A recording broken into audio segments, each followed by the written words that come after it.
ఎన్టీఆర్ గారు వచ్చిన తర్వాత సోమశిల కండలేరు తెలుగంగ పథకం అని తెచ్చిన తర్వాత 5,40,000 ఎకరాలకి టార్గెట్ పెట్టిన తర్వాత ఈ total Kadapa, Kurnool, Nellore, part of Chittoor, ఒక్క ఉమ్మడి నెల్లూరు జిల్లాలో మొత్తం 23 జిల్లాలు ఉమ్మడి ఆంధ్రప్రదేశ్లో లేనంత స్టోరేజ్ కెపాసిటీ 146 టీఎంసీ, 78 టీఎంసీలు సోమశిల, 68 టీఎంసీలు కండలేరు.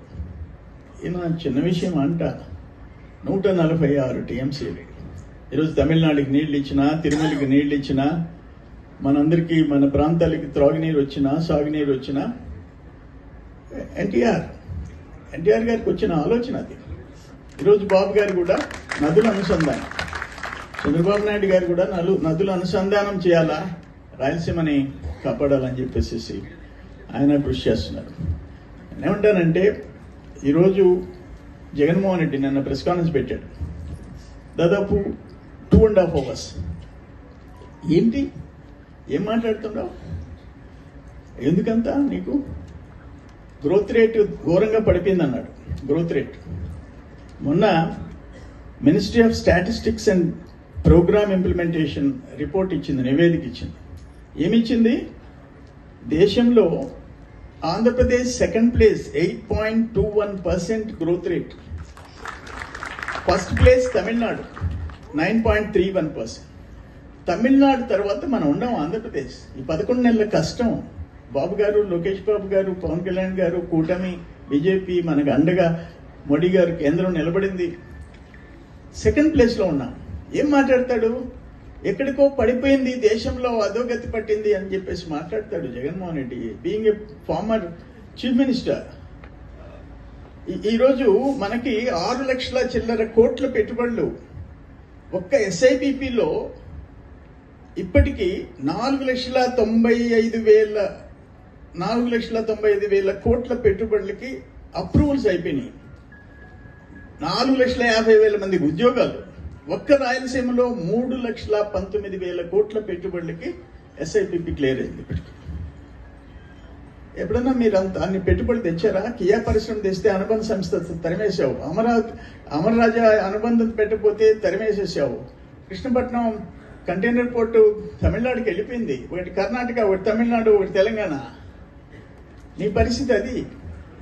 నేను చెప్తున్నాడు, ఉర్సా మాట్లాడితే ఉర్సా కంపెనీకి ఉత్తరాంధ్రలో నువ్వు 99 పైసలకి ఇచ్చావు, 99 పైసలకి ఇడ్లీ రాదు, 99 పైసలకు వడ రాదు, దోశ రాదు అంటాడు. నేను చెప్పాను, నేను ప్రెస్ కాన్ఫరెన్స్ పెట్టి, అయ్యా 50 ఎకరాల 36 సెంట్లు, ఎకరా 50 లక్షలు, దాంట్లోనే 3.5 ఎకరా కోటి. మరి రాజశేఖర టైంలో పరిశ్రమలు తెచ్చేదానికి ఇన్సెంటివ్ పేరుతో ఫ్రీగా ఇచ్చిన సందర్భాలు ఉన్నాయి. ల్యాండ్ నిన్న మనం టాటాకి ఇచ్చాం, ఎకరా రూపాయలు లెక్కన ఇచ్చాం. పరిశ్రమలకి, పెట్టుబడులకి, ఉద్యోగాలు, ఉపాధి వచ్చే పని అయితే ఇన్సెంటివ్ ఇస్తాం, గవర్నమెంట్ ల్యాండ్ ఇస్తాం. కానీ 50 లక్షలు ఎకరా ఇస్తే నువ్వు ఇడ్లీ, వడ, దోశ అని చెప్పి మాట్లాడితే, ఎకరా 99 పైసలు అని చెప్పి మాట్లాడితే నేను ఒకటే మాట చెప్పాను, అయ్యా జగన్మోహన్ రెడ్డి ఆయన దిగుదాం, మీ బిడ్డని అంటాడు, మన బిడ్డ, ఆయన మళ్ళీ మనకు అన్న, మళ్ళీ ఆయన మేనమామ, ఆయన లోటస్ పాండ్లో కూర్చొని ఉంటాడు, ఎప్పుడన్నా ఒకసారి వస్తాడు, మనం తిట్టేసి వెళ్ళిపోతాడు. నేను ఒక్క మాట చెప్పాను, రూపాయి కన్నా ఎకరా వర్షా వాళ్ళకి ఇచ్చుంటే నేను సర్వేపల్లిలో రాజీనామా చేసేస్తా, పోయి స్పీకర్ దగ్గర కూర్చొని రాజీనామా పత్రం ఇస్తా. 50 లక్షలు కానీ ఇచ్చుంటే అక్కడి నుంచి యలహంక ఎమ్మెల్యే వచ్చి, బెంగళూరు నుంచి వచ్చి, నువ్వు రాజీనామా అయ్యి పులివెందులకి ఇవ్వు అంటా, నీకు దమ్ముంటే ఇవ్వు, రూపాయి కన్నా అయితే నేను రాజీనామా చేస్తా, 50 లక్షలు అయితే జగన్మోహన్ రెడ్డి వచ్చి రాజీనామా చేసి, దమ్ముంటే రాజీనామా అయితే తేల్చుకుంటాను, ఈ సంగతి మన సంగతి అని చెప్పేసి నేను మనం చేస్తాను. ఇంత ఒక former, being a former chief minister ఇంత దిగజారి మాట్లాడితే ఎట్టా అంట, నాకు అర్థం కావటంలే. మేము ఇప్పుడు లిక్కర్ గురించి మాట్లాడుతున్నాడు, లిక్కర్ ఏంటి? ఈరోజు మెక్డాల్ పోయి అడగండి, మ్యాన్షన్ హౌస్ అడగండి, కింగ్ ఫిషర్ అడగండి, దొరుకుతాయి. మీరు అడిగిన బ్రాండ్లు దొరుకుతాయి. పక్కన తమిళనాడులో ఉండేది, కర్ణాటకలో ఉండేది, తెలంగాణలో ఉండేది దొరుకుతాయి. అప్పుడు లేదుగా, నువ్వు చెప్పిన బ్రాండ్ తాగి చావాలిగా. ఒక్క ఊర్లో సర్వేపల్లిలో 27 మంది చనిపోయినారు. ఒక ప్రోగ్రామ్, ఒక మీటింగ్ పెట్టా నేను. ముందు వరుసలో వితంతువులు కూర్చోండారు. మా నాయకులు పిలిచి, ఏంది వాళ్ళంతా వితంతువులు ఉండారంటే, ఈ మందు తాగి వాళ్ళ భర్తలు ఎక్కువ మంది చనిపోయినారయ్యా. ఎంతమంది అంటే 27 మంది. ఎన్ని పాపాలు చేసుకున్నావు? పొగతోట గ్రూప్ ఆఫ్ హాస్పిటల్స్ ఉంటాయి నెల్లూరులో. హాస్పిటల్ అంటే పొగతోట, దాదాపు 100 హాస్పిటల్స్ ఉంటాయి. అక్కడ వాళ్ళు చెప్పారు డాక్టర్స్, నేను చూడడానికి పోతే పేషెంట్స్ని, సార్ ఈ లిక్కరు వచ్చిన తర్వాత ఎక్కువ కేసులు లివర్ ప్రాబ్లం, కిడ్నీ ప్రాబ్లం వచ్చేసినాయి సార్, అంతకుముందు ఇన్ని కేసులు లేవు సార్ అని డాక్టర్స్ చెప్పారు. మాకు బెడ్లు చాలటం లేదని చెప్పారు. అంత ఘోరమైన పాపాలు నువ్వు చేసి ఈరోజు ఆ కేసులో, లిక్కర్ కేసులో నువ్వు తప్పించుకోలేవని చెప్పేసి ఎట్లంటే అట్లా మాట్లాడితే నేను చూస్తూ ఊరుకుండాలా అని చెప్పేసి అడుగుతా ఉండా. ఏం మాట్లాడుతున్నావు అని చెప్పేసి అడుగుతుండా. అందుకని ఇది ఈరోజు ఆ పార్టీకి నేను చెప్పా, 2020 ఆయన ఇంకొక ఆయన ఉన్నాడు, ఒక్క లిక్కర్ కాదు, మైనింగ్. నేను పోయి సత్యాగ్రహం కూర్చున్నా. అరే క్వాట్, సిలికా, శాండ్, వైన్, మైన్. నేను ఒక రోజు అక్కడికి పోతే, వరదాపురం పోతే, అక్కడుండే గిరిజన బిడ్డలు సాయంత్రం 6 గంటలకి 14 హిటాచీలు పనిచేస్తున్నాయి. మైనింగ్ లీజ్ లేదు, 30 డంపర్లు ఉన్నాయి, ఒక ట్రక్ నిండా ప్లాస్టిక్ మెటీరియల్ ఉంది, ఒక గోడౌన్ నిండా ప్లాస్టిక్ మెటీరియల్ ఉంది. గిరిజనులు ఉన్నాయి వరుసగా ఇళ్ళు, వాళ్ళు వచ్చేసేసినారు, బిడ్డలను తీసుకొచ్చారు. అయ్యా ఆ బాంబులు పేలుతుంటే మా ఇళ్ళన్నీ పగిలిపోతున్నాయి అయ్యా. ఒక పిల్లోడైతేనే బర్రెలు మేపుతుంటే, అయ్యా సార్ పైనుంచి పడుతున్నాయి సార్. ఏం మీరు పోయి అడగలేదా? అడిగాను సార్. ఒక మాట చెప్పారు సార్, బాంబులు పేలేటప్పుడు పోయి ఒక కొంపలో ఉండండి, ఏం కాదు, మీరు షావరు చస్తే చూసుకుంటాం, ఇళ్ళు పడిపోతే కట్టిస్తాం. అరే ఆ మాటతో కూడా నేను కంట్రోల్ చేసుకోలేకపోయినా. అప్పటికప్పుడు ఆ అరుగు మీద కూర్చున్నా. షామేనాలు జనరేటర్ తెచ్చి పెట్టారు. హిజ్రాలు పంపించాడు 3వ రోజు. డిసెంబర్ 16 నేను కూర్చుంటే 17, 18 రాత్రి 2 బస్సుల్లో హిజ్రాలు పంపించాడు ఆయన. కాకాని, కలుగులో కాకాని. ఇంకో 2 బస్సుల్లో రౌడీలు వచ్చారు. మా వాళ్ళు ఎందుకో వాళ్ళకి తెలుసుకుని 4 గంటల నుంచి కర్రలు రెడీ చేసి పెట్టుకున్న 500-600 మంది అక్కడ నిలబడ్డారు కాబట్టి వాళ్ళు వెనక్కి వెళ్ళిపోయినారు. ఈరోజు ఆ కేసు ఎక్కడ పోయినాడు? ఇప్పుడు జిల్లా అధ్యక్షుడు మన దగ్గర ఉన్నాడు. ఆయన ఉమ్మడి జిల్లా, ఆయన సూళ్ళూరుపేటకి, వెంకటగిరికి అన్నిటికీ ఆయనే. పాపం ఎక్కడున్నాడో తెలియదు. 54వ రోజు ఆడుతుంది సినిమా కలుగులో కాకాని టైటిల్. 54th 100 రోజులు ఆడద్దో తెలియదు. 5-6 టీములు పనిచేసినా ఎక్కడుండే తెలియటంలో ఒక యాప్ పెట్టుకున్నా అంట. బహుశా సుధీర్ పొట్టోళ్ళకి తెలియాల్సిందే. ఆ యాప్లో పెట్టుకుంటే, అంటే నేను సుధీర్ అంటే సుధీర్ కూడా కేటగిరీని కాదు, చదువుకున్న కుర్రోళ్ళకి ఆ యాప్ పెట్టుకుంటే మనం అలీపురంలో ఉంటే అమెరికాలో ఉన్నట్టు వస్తుందంట. అతను పట్టుకోలేకున్నారు. 5-6 టీములు తమిళనాడు, ఒరిస్సా కూడా పట్టుకుపోయినారు వీలు కాకుండా. అటువంటి వాళ్ళని నువ్వు పెట్టుకొని, అదేమంటే ఇప్పుడు ఆయన కానీ జైలుకి పోయింటే ఈయన వస్తాడు జగన్మోహన్ రెడ్డి, జైలుకి పోయేసి వస్తాడు.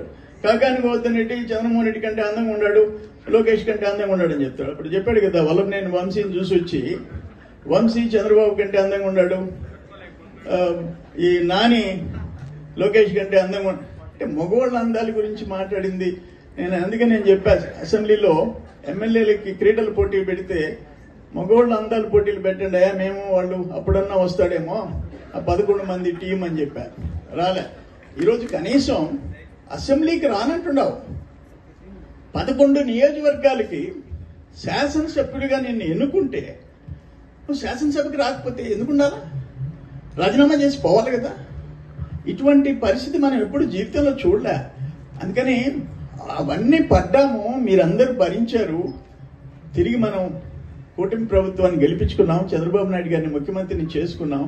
అది మీ అందరి కృషి అని చెప్పేసి నేను మనవి చేసుకుంటున్నాం. మేము చేసిన ఉద్యమాలు నెల్లూరులో ఎన్ని ఉద్యమాలు చేసామో ఒకటి కాదు. ఎంఎస్పీ కోసం అదానికి హ్యాండ్ ఓవర్ చేయబోతున్నారు జెన్కో, దాని మీద భారీ ర్యాలీలు. ఒక ఉదయగిరి నారాయణ లాకప్ డెత్, మొత్తం మీ పాపం ఇక్కడి నుంచి కూడా అందరూ వచ్చారు. మొత్తం నెల్లూరంతా 4 జిల్లాలు బ్లాక్ చేశారు, హౌస్ అరెస్ట్ చేశారు. ఒక కరుణాకర్, ఆ కరుణాకర్ ఆత్మహత్య చేసుకుంటే ఆ లెటర్ చూసి కడుపు మండి మేమందరం పోతే తర్వాత మళ్ళీ లోకేష్ బాబు వస్తే రోడ్డు మీద నడిచి ఆ భార్యకి ఆ 9.5 లక్ష భర్త చనిపోతూ రాసిన జాబ్కి ఆ ఇల్లు వదిలిపెట్టించారు మనవాళ్ళే డబ్బులు కట్టి. అది ఇప్పించాం. నేను నేషనల్ ఎస్సీ కమిషన్తో చెప్పి ఆ బెనిఫిట్స్ 8,40,000 డబ్బు, 3 ఎకరాలు పొలము, 3 సెంట్లు ఇళ్ల స్థలము, ప్రభుత్వ ఉద్యోగం ఇప్పించాం. ఆయనతో కూడా రోడ్డు మీద నడిచిపోయినాం. మా అందరినీ ముద్దాయిలుగా కేసు పెట్టేసేసారు. నేను ఒక్కనే 18 కేసులు ఎదుర్కొంటుండా, వాయిదాలకి పోతుండా. ఎప్పుడు మా జనార్దన్ రెడ్డి గారు, రాజశేఖర రెడ్డి ఉన్నప్పుడు ఏ రోజు మా మీద కేసులు పెట్టలే, క్రిమినల్ కేసులు పెట్టలే. అందుకని అంత దుర్మార్గ పరిపాలనే బయటపడ్డాం మనందరం కూడా. నేను ఎందుకు మరొకసారి మీకు చెప్తున్నానంటే, 7టికి 7 నియోజకవర్గాలు మీరు గెలిచారు. ఉమ్మడి నెల్లూరు జిల్లా 10, కలిసిన కందుకూరు కలిసి 11 నియోజకవర్గాలు గెలిచాం. 94లో 11కి 10 గెలిచాం. అప్పుడు 99లో మెజారిటీ తెచ్చాం, 2009లో మెజారిటీ తెచ్చాం. నేను కాదంటున్నా. ఇప్పుడు 100% వచ్చింది ఇప్పుడే. అటువంటిప్పుడు మనందరం కష్టపడాలా, ఎమ్మెల్యేలు కార్యకర్తలు కష్టసుఖాలు తెలుసుకోవాలా, ఏమేమి సమస్యలు ఉన్నాయో. ఇప్పుడు నాకు సర్వేపల్లి నేను రిజల్యూషన్ పంపించా. సర్వేపల్లి రిజర్వాయర్ స్ట్రెంగ్థనింగ్ 50 కోట్లు, తిరుమలపాలెం కండలేరు మీద బ్రిడ్జి 40 కోట్లు, డేవపూడి బండేపల్లి కెనాల్ 40 కోట్లు, పొదలకూరు డిగ్రీ కళాశాల, ఇటువంటి అన్ని కలిసి ఒక 10 రెజల్యూషన్స్ ఇచ్చాం. ఇక్కడ ఈ టైంలో ఏమన్నా పొరపాటు జరిగిందేమో. అందుకని అందరం ఒక టార్గెట్ పెట్టుకుని, అంటే ఇప్పుడు ఫైనాన్షియల్ క్రైసిస్ లో ఉన్నాం కాబట్టి ఒకవేళ వెనక ముందు మనం పనులు చేసుకునే పరిస్థితి మనకు ఉందని చెప్పి తెలియజేస్తూ, దీపక్ రెడ్డి వాళ్ళ తాత ఆయన ఎమ్మెల్సీగా ఉండేవాడు, కొనపాటి రామచంద్రరెడ్డి గారు. అట్లే వీళ్ళ మామలు జేసీ ప్రభాకర్ రెడ్డి గారు, జేసీ దివాకర్ రెడ్డి గారు మీకు తెలుసు. ఇక్కడ బొజ్జల గోపాలన్న కుమారుడు. అందరం ఎన్నో పుట్టినప్పటి నుంచి రాజకీయాలు చూస్తున్నాం. కానీ ఇది ఒక క్రూషియల్ టైం ఆంధ్రప్రదేశ్కి వచ్చింది. ఆ నుంచి బయటపడ్డాం. దీంట్లో మళ్ళీ మనం నిలబెట్టుకోకపోతే 5 years మనం కష్టపడితే, నెక్స్ట్ 5 years మనం రాకపోతే మళ్ళీ రివర్స్ 15 ఏళ్ళు 20 ఏళ్ళు వెళ్ళిపోతుంది. ఈ 29 మనం గెలిచామంటే మన రాష్ట్ర రూపురేఖలే మారిపోయే పరిస్థితి. మనందరం కష్టపడాలా, మళ్ళీ చంద్రబాబు నాయుడు గారిని ముఖ్యమంత్రిని చేసుకోవాలని చెప్పి తెలియజేసుకుంటూ మీ అందరి దగ్గర సెలవు తీసుకుంటున్నాను. నమస్కారం.